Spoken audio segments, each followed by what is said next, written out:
Ang isi-share ko po sa inyo ngayon ay ang tips upang makaipon ng pera. Pero bago po yan, ako nga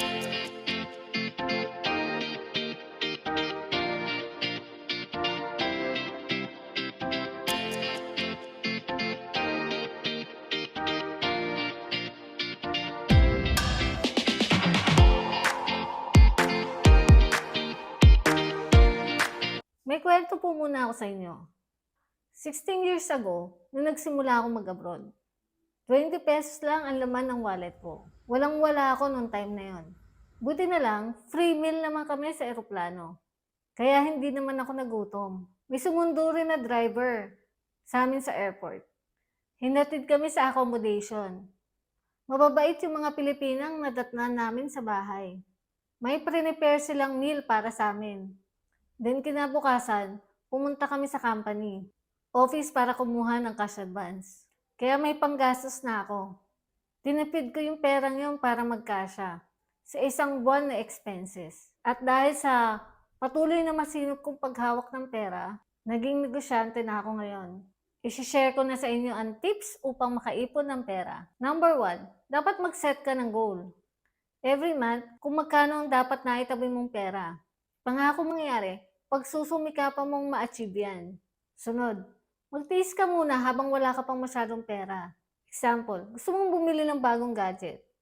Pagtiisan mo muna ang gamitin yung luma. Kung maayos pa rin naman nagpa-function. Saka ka bumili, pag sapat na ang ipon mo.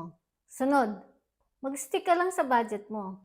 Disiplinahin mo ang sarili mo na hanggang ganun lang ang pwede mong gastusin. Example, nagkayayaan kayong mag-bar ng mga kaibigan mo.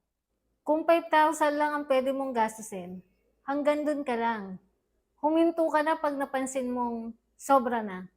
Naniniwala ako na dapat maging masinop tayo sa paghawak ng pera para maging maganda ang kinabukasan natin at ng ating pamilya.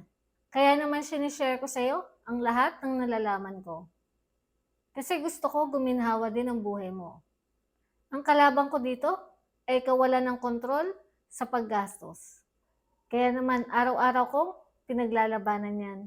May binuo nga pala akong grupo, ang Real Estate Owner PH. Magsama-sama po tayong magtulungan dyan at mag-share ng mga experience. Alam ko hindi madaling mag-ipon dahil kaliwat kanan ang tukso sa paggastos. Pero naniniwala ako, kaya mong disiplinahin ang sarili mo. Kung nagawa ko, sigurado ako magagawa mo rin. Alam ko nagustuhan mo ang video ko, kaya naman pa-like, follow, share, comment, na subscribe ka na rin. Siya nga pala may transient house ako sa Lucena City. Yung link sa comment section sa baba. Ako nga pala ulit si Len Hagoba na naniniwala sa kasabihang kapag determinado ka, sigurado akong malayo ang iyong mararating. Bye!